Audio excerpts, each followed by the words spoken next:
Olá, meu povo! Sejam todos muito bem-vindos aqui ao canal César Rocha Fotógrafo mais uma vez.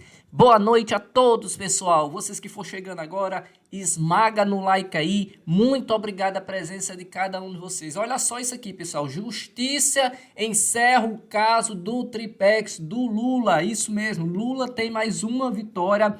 A verdade venceu segundo Lula, pessoal. Olha só um pouco da entrevista que foi que o Lula falou sobre a questão do Triplex, o que foi que aconteceu lá, qual o ponto de vista dele. Mais uma vitória para o ex-presidente Lula. E agora o seguinte, agora é esperar agora a verdade. Isso foi o que aconteceu. Lula deu uma entrevista hoje de manhã numa rádio lá de Belém, certo? Ele deu aí depoimento, ele explicou detalhes sobre esse ponto. Eu vou botar aqui a entrevista dele, alguma parte da entrevista, para vocês entenderem o que foi que o Lula falou sobre a questão desse triplex e teve essa grande vitória que o Lula teve hoje, tá bom? Eu peço que vocês que chegou agora, boa noite para vocês aí. Quem puder contribuir, pessoal, deixa aquele like aí, ó, bota aquele like, deixa aquele joinha. Muito obrigado a presença de cada um de vocês. Olha só o que foi que o Lula falou sobre a questão dessa vitória do triplex que ele teve agora recente sobre essa verdadeira assunto. Olha só isso aí, pessoal.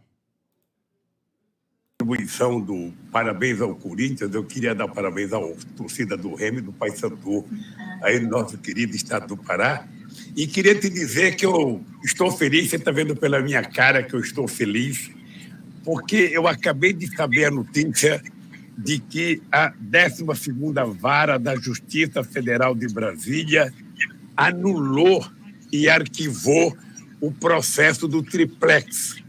Está lembrado o famoso processo do triplex, a mentira contada pelos meus algozes, que eu vou evitar de citar o nome aqui, porque cada vez que eu cito o nome, ele fica aproveitando para tentar fazer disputa comigo.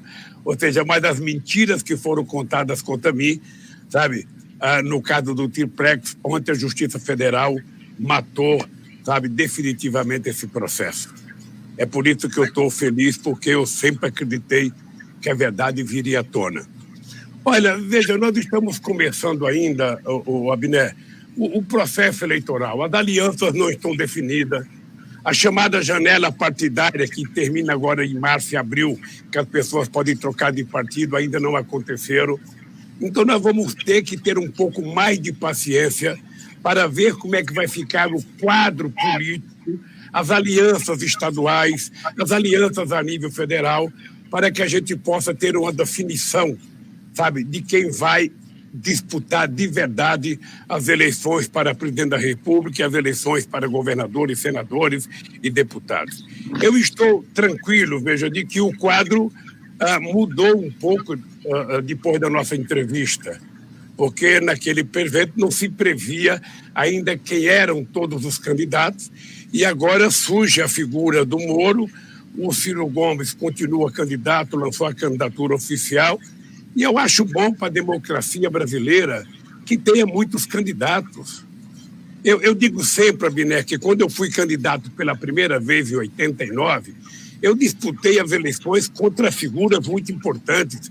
O doutor Ulisses Guimarães, que era o senhor constituinte, o doutor Leonel de Moura Brizola, o doutor Aureliano Chaves, que era vice-presidente da República, o doutor Paulo Salim Maluf, o doutor Mário Covas, o doutor Afif Domingos, ou seja, o Collor. Eu disputei as eleições com muita gente, e é muito salutar para a democracia que tenha muita gente disputando.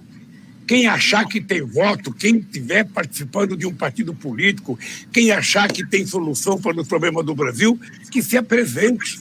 E vamos, então, fazer os debates e deixar que o povo possa discutir quem é que ele vai indicar para presidente. Nós não temos o direito de repetir a mentira de 2018. E a mentira de 2018, ela só se consagrou porque nós colhemos o resultado da forte campanha contra a política que foi feita nos anos anteriores. E eu dizia naquela época, quando você nega a política, o que vem depois da política é sempre pior. E o Bolsonaro era uma coisa que o Brasil não precisava, porque esse país é um país do bem. Esse é um país que gosta de fraternidade, de solidariedade, e a gente não poderia ter uma figura da espécie do Bolsonaro.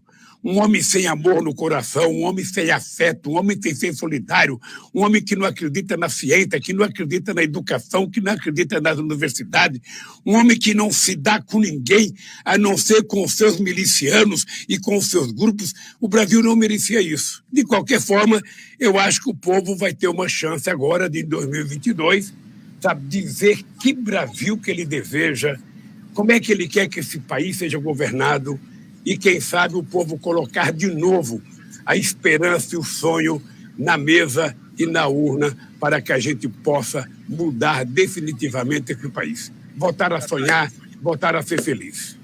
Perfeito. Presidente, agora a gente queria lhe fazer uma pergunta, a gente falou de debate. Você participaria de um debate direto com o Bolsonaro e o Moro? Como você vê esse momento? Como você avalia esse momento? Olha, eu não sei como é que vai ser os debates. Eu não sei. Tem uma regra para debate. Eu só queria lembrar vocês que quando eu participei em 89, eu só participei de todos os debates que foi feito, sobretudo dos dois do segundo turno com o Collor. Depois eu fui candidato em 94, quando o Fernando Henrique Cardoso foi candidato, não teve debate. Ou seja, só teve um debate na Bandeirante, depois não teve mais. Em 98, outra vez, não teve debate. Aí, em 2002, teve debate, eu participei de todos os debates com o Serra. Depois teve debate em 2006, eu não participei de um único debate na televisão, mas participei dos outros. E em 2010, a Dilma participou de todos os debates. Obviamente, eu acho que nós vamos tentar discutir como regular esses debates. Porque se você for atender todas as redes sociais, se você for atender todas as rádios, todos os jornais, todos os canais de televisão, você vai ter que se trancar num estúdio e você vai ter que não fazer outra coisa a não ser fazer debate. Eu acho que é preciso tentar saber como é que vai ser o debate, se é possível tentar criar um pool de televisão para você fazer 2 ou 3 debates com todos os candidatos, sabe? Eu não sei como é que vai ser a regulação, mas eu tenho intenção de participar de debate contra qualquer candidato que tiver na disputa para presidente da República. É importante que haja os debates, porque os debates são um momento muito, muito rico para que a sociedade possa fazer a avaliação do tipo de candidato que ela deseja. Eu tenho uma sugestão, presidente, fica a dica aí, né, como se fala no jargão popular hoje, na linguagem jovem, na internet principalmente, o Superior Tribunal da Justiça Eleitoral abrir um canal, coordenar isso aí, espalhar o sinal para as emissoras que tivessem interesse pelo Brasil, para se ouvir uma vez só o debate, ou 2, para ficar marcado no país, para que todo mundo tenha acesso à informação. Mas, presidente, o senhor trouxe uma fala bem interessante, que foi a questão do triplex, que o senhor já foi arquivado, né, esse processo, ou seja, não vai... Eu quero que você fale um pouquinho mais disso, porque o senhor com certeza conversou com o seu corpo jurídico, comemorou bastante essa informação, como o senhor colocou, se fez justiça ao senhor, então gostaria que o senhor comentasse um pouquinho mais. Abner, eu tenho tentado evitar desse processo, porque eu acho que a história vai se encarregar de colocar a coisa no devido lugar. Eu estou convencido que desde o golpe da Dilma, sabe, até a minha prisão, foi uma coisa planejada. Era preciso tirar o Lula da disputa presidencial, porque se tiver eleição para presidente, o Lula vai ganhar. Eu não sei se você se lembra que quando eu fui preso, eu cresci 16 pontos nas pesquisas da opinião pública. Então, essa tramóia que foi feita, essa combinação e essa tramóia espúria feita entre uma parte do Ministério Público, mais o juiz, mais a Polícia Federal, mais a imprensa, ou seja, fez com que, durante muito tempo, eu fosse achincalhado nos meios de comunicação, sabe, como jamais alguém foi na história. Muita gente previa que o PT tinha morrido, que o Lula tinha morrido.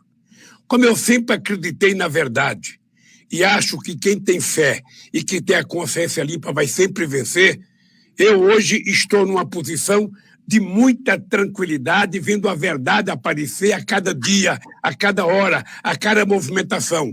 Ou seja, quem era herói está virando bandido e quem era bandido está virando herói. porque na hora que a história for contada com toda a sua verdade, as pessoas vão perceber as falcatruas que foram feitas nesse país, as mentiras que foram contadas, a falsidade levantada por procuradores da Força-Tarefa, liderada por aquele messiânico que eu não vou falar o nome, e também a decisão de um juiz messiânico que eu não vou falar o nome. Eu só queria pedir para você se lembrar, Biné, que no meu primeiro depoimento eu falei, ô juiz, a mentira já foi longe demais. E você está obrigado a me condenar porque, sabe, a desgraça da primeira mentira é que você passa o tempo inteiro mentindo para poder justificar a primeira mentira. E foi essa mentira que me condenou. Sabe, quando eu fui preso, eu tive a bênção de Deus de ter aquela vigília extraordinária, milhares de pessoas durante 580 dias, com chuva ou com sol, sabe, falando bom dia, boa tarde, boa noite, presidente Lula, muita solidariedade internacional, e tudo isso contribuiu para que a verdade viesse à tona. E tem outras verdades que vão aparecer. Não pense que nós vamos parar de cutucar, sabe, esse tipo essa espécie de gente que mente para poder ter performance, para poder aparecer na imprensa, porque o que aconteceu no Brasil, Bené, foi o maior conluio da maldade já visto na história do país.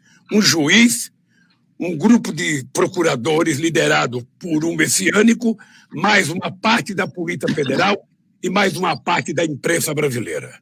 Sabe, nunca houve na história do Brasil um processo de denuncismo, de mentira, de falsidade, de leviandades quanto houve.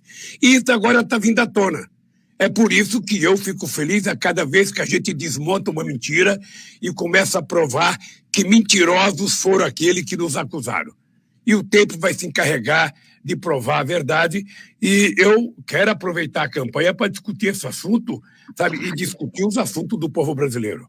Obviamente que não será esse assunto a minha prioridade, porque a prioridade é discutir como vencer a fome nesse país, como gerar emprego nesse país, como aumentar salário nesse país, como garantir a recuperação da educação do povo brasileiro, que durante a pandemia teve muita dificuldade, sobretudo os filhos das pessoas mais pobres, como garantir o direito, o respeito às mulheres, aos negros, aos indígenas, como evitar o crescimento do desmatamento, como evitar a poluição das nossas águas, como as águas do rio Tapajós agora, que eu já pude ter a felicidade de tomar um banho numa praia lá, agora eu fico vendo pela imprensa que as águas do rio Tapajós estão barrentas por causa do garimpo.